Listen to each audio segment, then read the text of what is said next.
창세기 시간 49장을 볼 수 있습니다. 야곱이 죽기 전에 요셉의 두 아들을 축복하고 나서 바로 이어서 자신의 12아들들을 불러 모아서 그들에게 축복을 하는 내용입니다. 여기 1절에 보면은 야곱의 자기 아들들을 불러 이르되 너희는 함께 모이라. 마지막 날들에게 너희에게만 이를 내가 너희에게 이르리라. 야곱이 오늘 12아들에게 하는 말씀은 지금 현재의 일들이 아니고 마지막에 될 일들.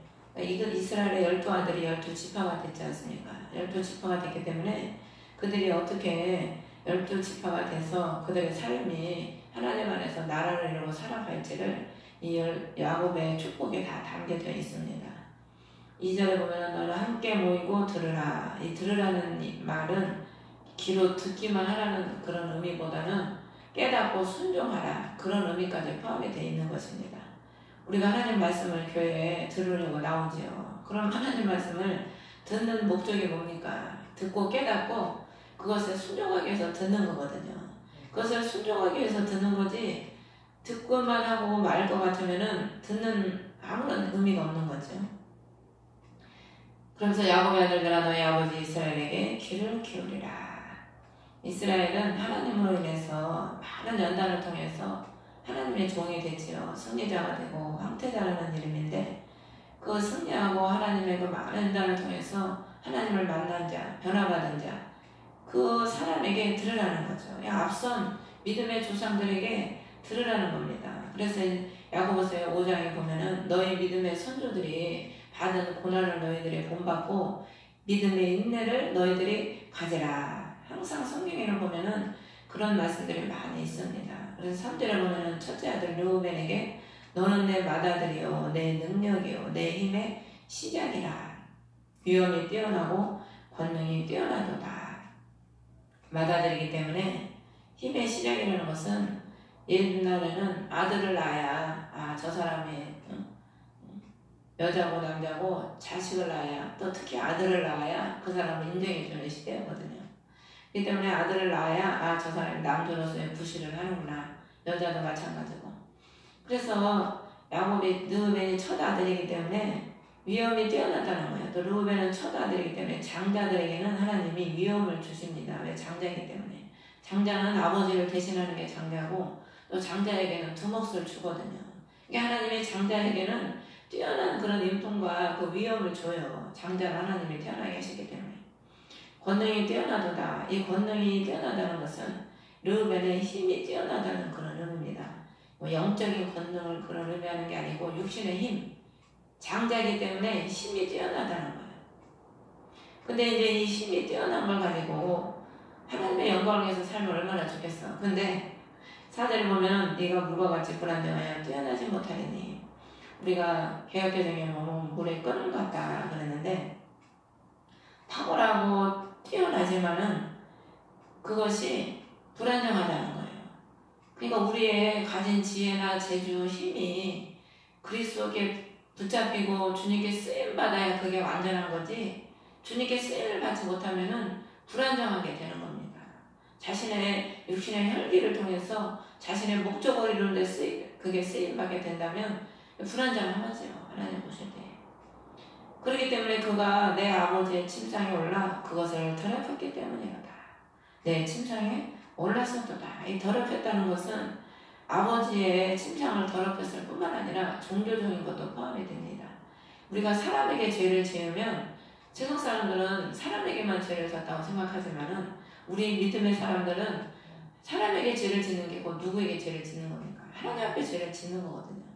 그러니까 우리는 예수를 믿기 때문에 사람한테 함부로 못하잖아요. 거짓말도 함부로 못하고. 왜? 그렇게 하게 되면 그 사람을 속일 뿐 아니라 위에서 우리를 감찰하고 계신 주님께 범죄하는 거기 때문에 늘 우리는 행동도 조심하고 말도 조심하고 늘 주님 보시기에 좋았더라 하는 그런 삶을 살기 위해서 기도하고 우리가 그것을 추구하는 거죠.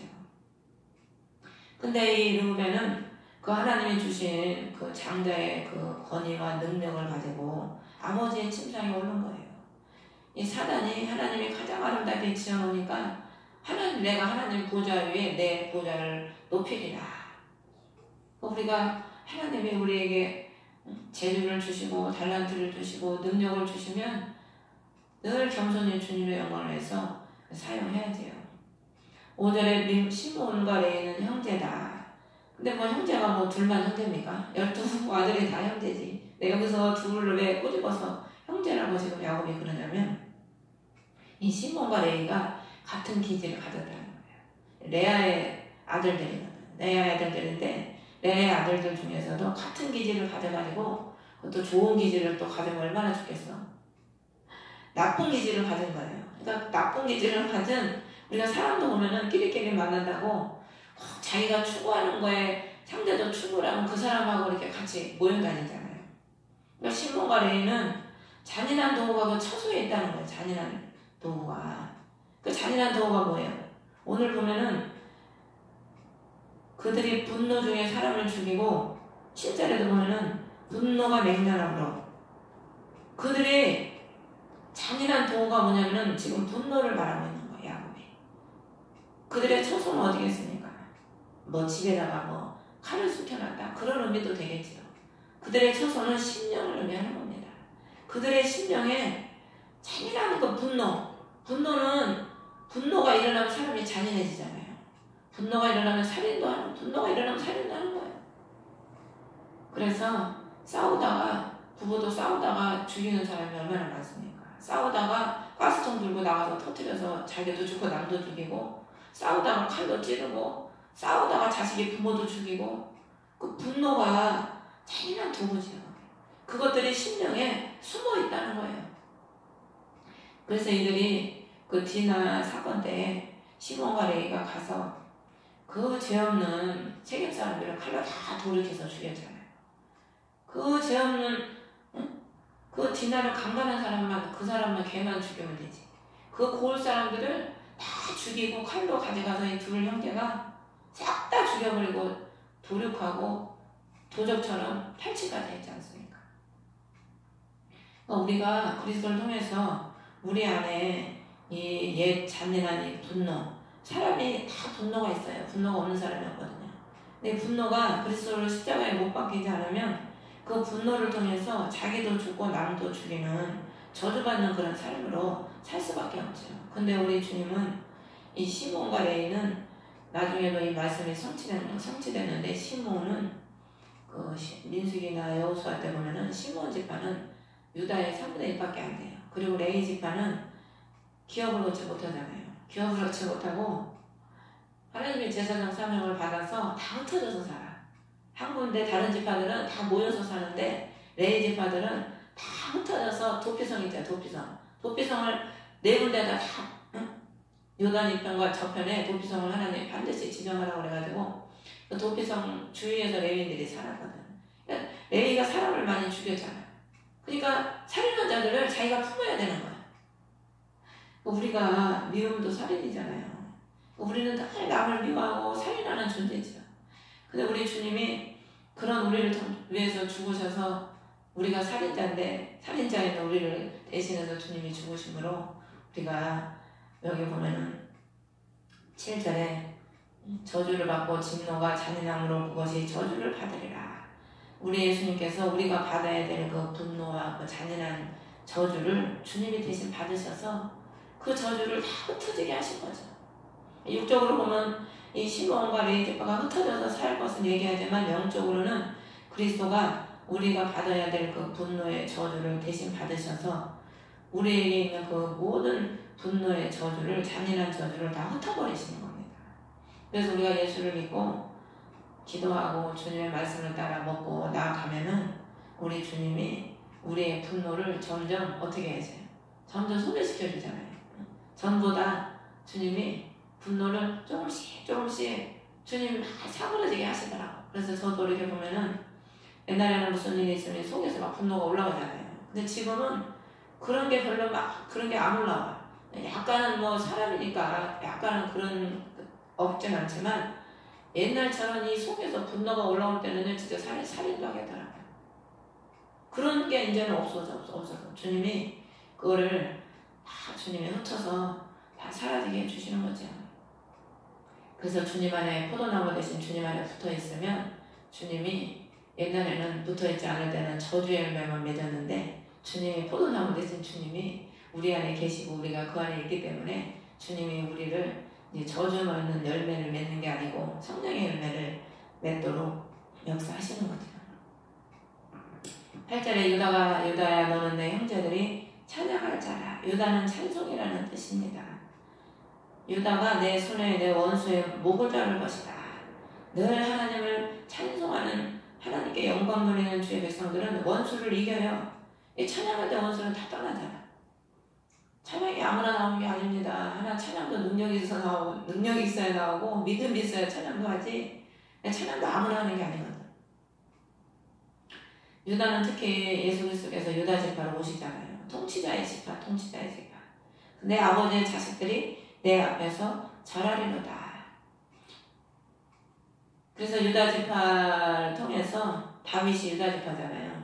왕이 하나님의 유다 지파를 통해서 다윗을 세우시고 왕의 다윗에게는 사울에게 패한 것처럼 너에게는 은총을 빼앗지 않고 네 자손을 하나님이 계속해서 왕위를 물려주신다고 그러잖아요. 그래서 그 언약대로 다윗의 자손들은 범죄를 해도 하나님이 또 치셔서 그 다윗 지파 다윗의 아들들 통해서 남은 유다가 멸망할 때까지 계속 왕위를 이어나가잖아요. 그래서 결국 유다 지파를 통해서 그리스도께서 오시지요. 그런데 구절을 보면은 내 아들아 내가 탈취한 것을 떠나서 위로 올라갔도다. 사자새끼로다. 유다를 사자새끼로 표현을 해요. 예수 그리스도를 사자로 표현을 합니다. 사자는 짐승 중에 가장 강한 게 사자거든. 그러니까 인간 중에 사람 중에 가장 강한 게 사자예요. 그리스도께서 이 땅에 인간의 몸으로 오셔서 인간들 중에 가장 강한 자로서 마태가 사자로 아마 표현을 할 거예요. 이 사복음서가 사자, 송아지, 독수리, 그 다음에 하나 독수리, 사자, 송아지 또 하나가 생각이 안 나네. 네 동물로 이렇게 표현을 하는데 왕을 의미하는 왕. 유다 지파가 왕이고 왕이신 그리스도께서 오실 것을 지금 예언하고 있는 거죠. 그래서 10절에 실로가 오실 때까지 실로가 보내심을 입었다 하는 의미인데 실로가 뭐냐면 메시아를 의미합니다. 메시아가 오실 때까지 홀이 유다를 떠나지 않는다. 이 말씀이 성취됐잖아요. 다윗 지파가 계속해서 왕의 그 자리를 유지하고 또 법을 주는 자가 그의 발 사이에서 떠나지 아니하리니. 법은 누가 줍니까? 법은 하나님이 주셔요. 예수 그리스도께서 법을 주셔서 그 법대로 걷게 하시죠. 우리가 무엇을 따라 걷겠습니까? 그 법을 따라 걷는 겁니다. 그래서 하나님이 그리스도의 백성들을 떠나지 않고 그 법을 그리스도의 백성들에게 주셔서 그 법을 따라 살아갈 수 있도록 하나님께서 함께 하시고 인도하신다는 거죠. 그러면서 그에게 백성이 모이리로다.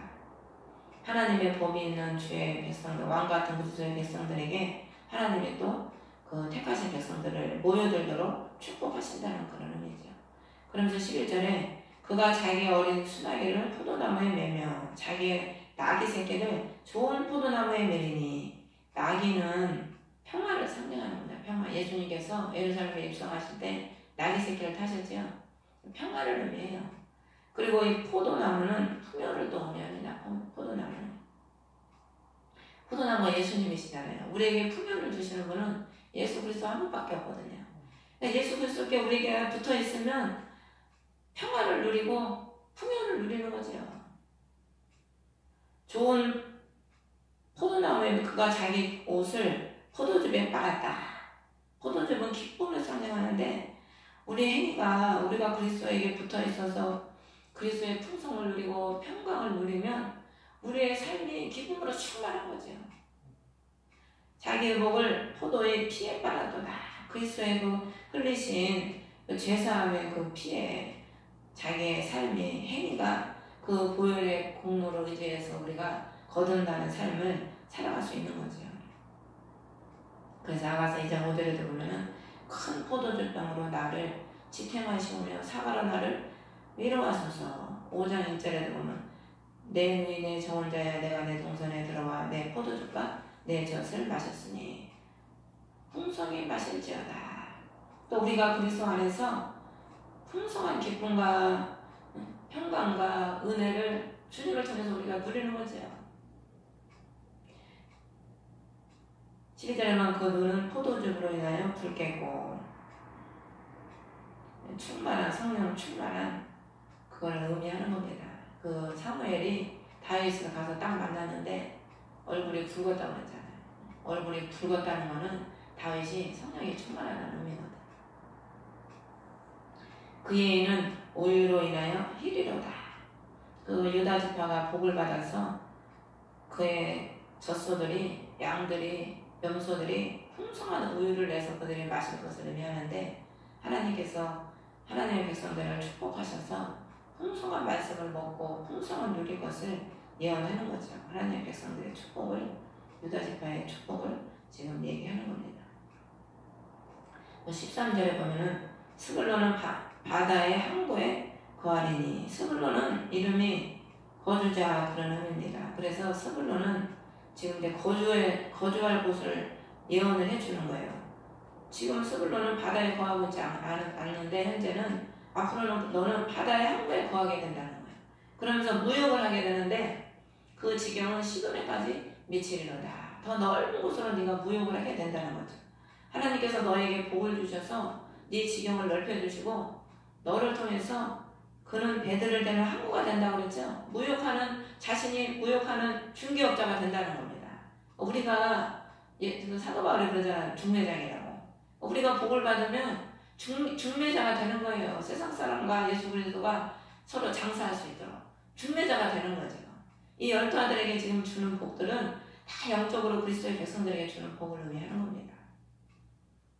그래서 우리가 복을 받으면 더 넓게 뻗어나갈 수가 있고 더 많은 사람들에게 그 복을 나눠줄 수 있는 그런 사람이 되는 거죠. 14절에 이사갈은 삭이라는 의미인데 두 진 사이에 꿇어앉은 건장한 나귀로다.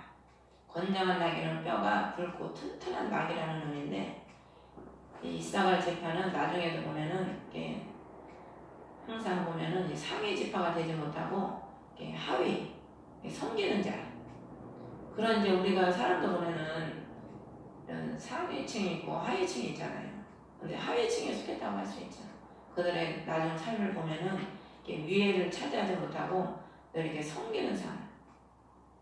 근데 우리 하나님은 육적으로 우리가 뭐 높은 지위와 높은 권세를 못 얻어도 늘 섬기는 것도 우리 주님은 아름답게 보신다는 거예요. 사람들은 뭐 자기를 드러내고 교회에서도 남 앞에서 막 드러내고 섬기고 섬김받고 드러내 사는 걸 좋아하는 사람이 많은데 우리 하나님은 그것도 물론 기뻐하시지만은 늘 자기를 드러내지 않고 그냥 뒤에서 낮은 자리에서 그리스도를 섬기는 그런 사람도 우리 주님은 축복을 하신다는 거죠. 그러면서 꿇어앉는다는 것은 겸손을 의미하는 거거든요. 섬기는 자가 겸손해야 섬기지 교만하면 섬기겠습니까? 꿇어앉지 않죠.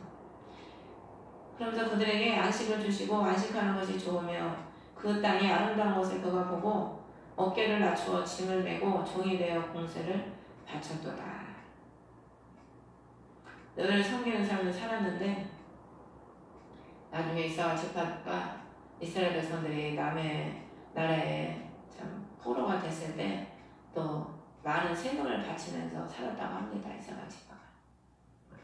그리고 16절에 보면 다는 이스라엘 지파들 중에 하나로서 자기 백성을 심판하리로다.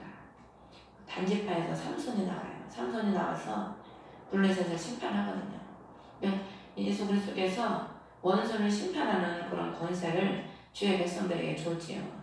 그래서 17절에 보면 다는 길가의 뱀이여 흉노의 독사로서 말발굽을 불어 말탄 자가 뒤로 떨어지게 하리로다.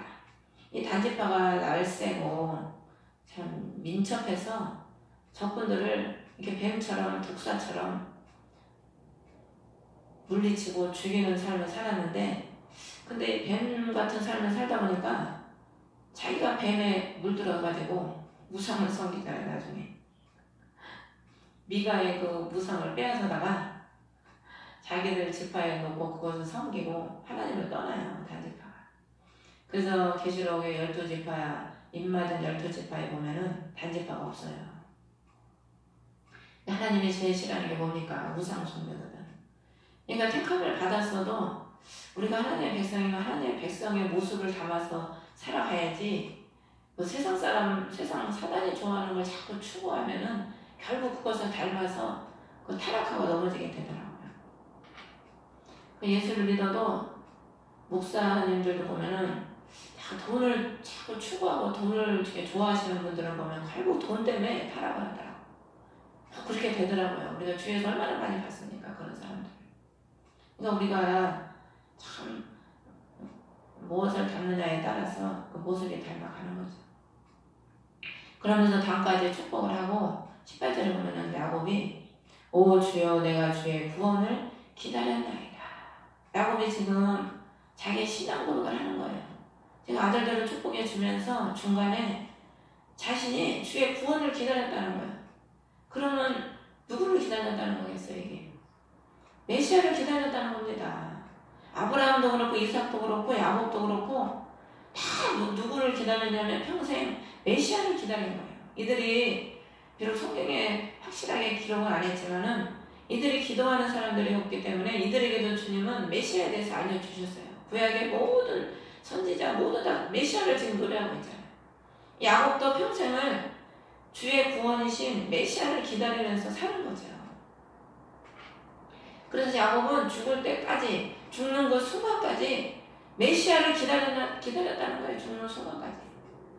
그러니까 우리가 신앙이 무엇을 기다리며 살아야 되겠습니까? 우리도 이 세상 끝나는 날까지 오직 우리를 구원하시는 메시아를 그 구원을 기다리면서 살아야죠. 특히 우리 시대에 주님 오실지 모르잖아요. 우리 시대에 오실 확률이 큽니다. 그렇기 때문에 우리는 주님의 구원을 기다리면서 살아야 돼요. 그래서 저도 마음을 자꾸 다시 오실 주님을 기다리는 그 소망으로 내가 살아야지. 자꾸 그 소망을 내가 갖고 기뻐하면서 자꾸 거기에 제가 이제 마음을 쏟고 거기를 자꾸 생각을 하면서 그 생각을 하면은 너무 막 심령에서 기쁨이 솟아오르더라고요. 우리가 그 구원을 기다려서 그 구원을 누리는 저와 여러분 되시기를 주의 이름으로 축원합니다. 식구들의 갓은 군대가 그를 이긴 것이나 끝에는 그가 이기리로다. 갓은 요단 저편에 르우벤 지파와 기업보다도 살았는데 많은 전쟁을 치렀어요. 그래서 많은 군대들이 갓을 추격하고 갓을 넘어뜨리려고 원수가 쫓았지만은 결국에 하나님께서 이기게 하신다는 거죠. 왜? 그리스도 대장 되신 그리스도께서 함께 하시니까. 그러니까 우리들 삶도 원수가 우리를 넘어뜨리려고 얼마나 우리를 따라오니까 우리 막 뒤에서 우리를 죽이려고 등 뒤까지 따라오지요. 그렇지만은 우리의 대장 되신 예수 그리스도께서 우리와 함께 하심으로 우리를 이기게 해주신다는 거죠. 아셀은 복된 자라는 의미입니다. 그의 빵은 기름지리니 그가 왕의 진리를 내리로다. 우리가 그리스도와 함께하면 복된 자가 되고 내가 복된 자가 되면은 나에게서 나오는 것이 기름진 거예요. 복된 자가 되지 못하고 메마른 자가 되면은 나에게서 나오는 게 뭐가 나와? 가시만 나와, 가시. 근데 내가 그리스도와 함께하고 복된 자가 되면 내 안에서 기름진 성령의 기름이 나오고 빵이 나오는 거죠. 말씀이 나오는 거죠. 영적으로는. 근데 육적으로는 보면은 이 아셀 지파가 갈멜산 북쪽의 지중해 연안을 기업으로 받아서 그 땅은 물도 많고 기름진 땅을 받았어요. 그래서 후에 이 아셀 지파들이 왕의 식물을 공급하는 그런 사명을 감당했습니다. 그러니까 하나님이 그 심령이 복되니까 그들에게 그런 땅을 주셔서 그렇게 섬기고 복된 것을 내는 그런 땅을 주신 거예요. 그러니까 땅이 심령이에요, 심령. 그러니까 내 심령이 어떤 심령에 따라서 하나님이 그 땅을 주시는 거죠. 심령에 따라서 열매가 나오는 거죠. 납달리는 풀어놓은 암사슴이 그가 좋은 말들을 내는도다. 납달리는 싸워 이긴다 이런 의미인데 납달리가 지역이 나중에 갈릴리 지역입니다. 갈릴리. 납달리에 갈릴리 호수, 갈릴리 바닷가가 있어요. 풀어놓은 암사슴이라는 것은 그리스도께서 그들을 풀어놓으셨다는 거예요. 자유를 주셨다는 거죠. 그래서 그들이 좋은 말들을 낸다, 아름다운 말들을 낸다는 거예요. 아름다운 말이 뭐겠어요? 복되도다 아름다운 소식을 전하는 말이에요. 복음처럼 아름다운 게 없는 거죠. 그러니까 주님이 이들을 너를 풀어놓은 암사슴으로 아름다운 복음을 증거하는 그런 삶을 살게 해주신다는 거죠. 실제로 이 납달리가 갈릴리가 이곳에 있는데 예수님이 택하신 제자들을 다 어디서 택해요? 갈릴리에서 어부들을 다 불러서 제자 삼아서 그들을 통해서 아름다운 복음의 소식을 증거하게 하시잖아요. 그 다음에 20절에 요셉은 열매가 많은 가지, 샘 옆에 열매가 많은 가지다. 작은 가지들이 담을 넘는도다. 요셉은 더한다. 이런 의미거든요. 요셉이 고난을 받았잖아요. 고난을 통해서 십자가에 죽으시는 고난을 요셉이 받은 거예요. 그 감옥에까지 들어간 것이 그리스도께서 죽으시고 무덤에 3일 장사되는 그런 의미거든. 요셉은 감옥에까지 들어가서 십자가의 고난을 겪고 부활까지 한 사람이야. 그리스도께서 십자가에서 죽으시고 부활하시기 때문에 우리에게 영육간에 복을 주시는 분이거든. 그래서 많은 열매를 그리스도를 통해서 맺고 23절에 활쏘는 자들이 그를 심히 괴롭게하고 그를 쏘며 그를 미워하였으나 11 형제가 요셉을 얼마나 미워했습니까? 그를 죽이려고 구덩이에 집어넣고 팔아버렸잖아요. 미워해서. 예수님을 얼마나 이스라엘 백성들 제사장 서기관 바리새인들이 미워했습니까? 죽이려고 낭떠러지까지 끌고 가가지고 낭떠러지에 떨어뜨리려고 그러고 제사장들이 결국 예수님 죽였잖아요. 종교 지도자들이.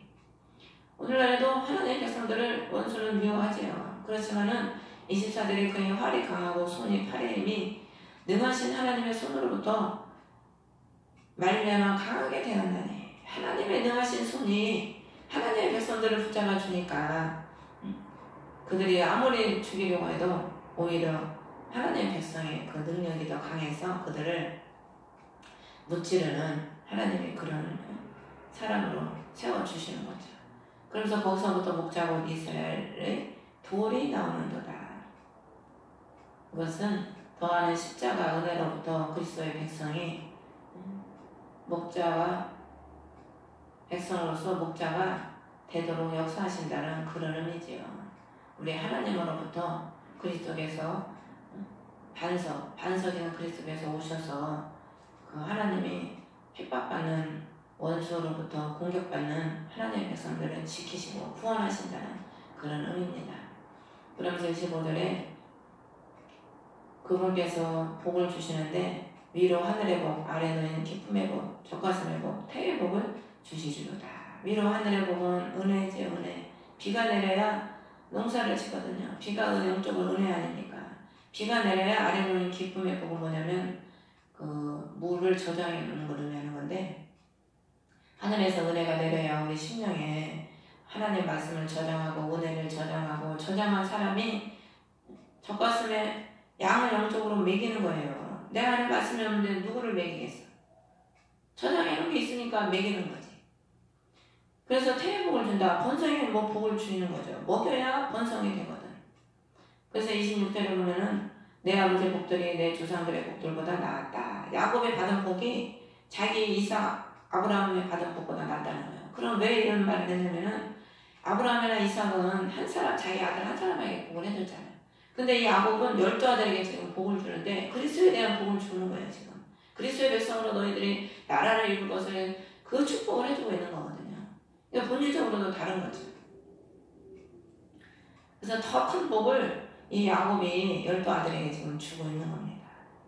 그래서 그들의 조상들의 복들보다 나아서 영존하는 산들의 가장 먼 경계까지 이르렀도다. 영존하는 산들은 성산을 의미하는데 이렇게 그리스도의 백성의 복을 받음으로 인해서 그리스도의 백성들이 더 널리 퍼지고 성산에 이르고 많은 교회들이 세워졌잖아요. 야곱의 자손들을 통해서 나라가 세워지고 거기서 그리스도 목자가 태어나시고 거기서 복음이 시작돼서 온 세계에 하나님의 성산이 세워지고 영원한 나라가 세워졌거든. 그래서 그 복이 요셉의 머리에 임하며 형제들로부터 구별된 자의 머리에 관이 임하리로다. 그리스도의 그 구원하는 복이 구별된 자는 나시는 사람, 나시를 의미해요. 하나님께서 우리는 세상에서 구별된 사람입니다. 그래서 예수 그리스도를 믿는 사람이 다 구별된 백성이에요. 그 백성들의 머리에 관에 다 임하게 해주신다는 겁니다. 그래서 우리에게 하나님께서 주신 복이 어마어마한 거죠. 그래서 우리가 나중에 천국 가면은 우리가 받을 복이 면류관이 아마 어마어마하죠. 빛나는 면류관이 지금 우리를 기다리고 있을 줄 믿습니다. 그래서 베냐민은 이리같이 먹이를 강탈하려니 아침에는 탈취한 것을 먹고 저녁에는 노력한 것을 나누리로다. 이 베냐민은 얼마나 강하고 날렵하면은 아침에는 탈취약물 먹고 저녁에는 나눈다는 거예요. 나가는 족족이 승리한다는 거죠. 그리스도의 백성들은 오른손의 아들이잖아. 이 베냐민이 이름이. 오른손의 아들은 그리스도께서 오른손으로 우리를 강하게 붙잡으시잖아요. 그러니까 가는 것마다 승리를 하는 거죠. 그래서 우리도 그리스도께서 우리와 함께 하시고 우리를 붙잡으시기 때문에 가는 것마다 우리가 승리합니다. 그래서 28절을 보면 이들은 다 이스라엘의 12지파라. 지팡이 막대기를 의미해요. 우리 하나님이 참 막대기 같은 우리를 참 그 손에 붙잡으셔서 살구 열매가 열리듯이 소망을 이루시고 많은 하나님의 큰 역사를 이루시는 거죠. 축복하되 각 사람의 복에 따라 그가 그들을 각각 축복하였더라. 그러니까 그 사람이 각각 다 받을 복이 있다는 거예요. 하나님은 우리 한 사람 한 사람에게 다 각각 받을 복이 있어요. 다 주실 복들이 있다는 겁니다. 그래서 우리가 다 이미 그리스도의 복을 받은 사람이고 또 앞으로도 우리에게 주님이 각각 그 사람 따라서 다 주실 복이 있다는 거죠. 그래서 그들의 복에 따라 우리 하나님이 다 이루시는 걸 우리가 목격하죠. 그래서 29절에 보면은 이제 내가 내 백성이로 거두어진다. 알곡을 거둔다고 표현하잖아요. 아브라함도 그렇고 이삭도 죽을 때 거두어졌다 이렇게 표현했거든. 알곡은 뭐가 곡간에 축정이는 꺼지는 불에 던진다고 이제 야곱이 알곡이 돼서 하나님이 거둬가시는 거죠. 그러면서 30절에 이 구름 가나안 땅에 있는 막멜라 앞에 에브론 반 31절에 아브라함과 아내 사라 이삭과 그의 리브가 거기에 묻혔고 레아를 그곳에 묻었더라. 부부가 묻히는 거예요. 부부가. 막멜라가 교통이라는 의미인데 그리스도와 내가 함께 죽는 거, 죽음으로 교통하는 거.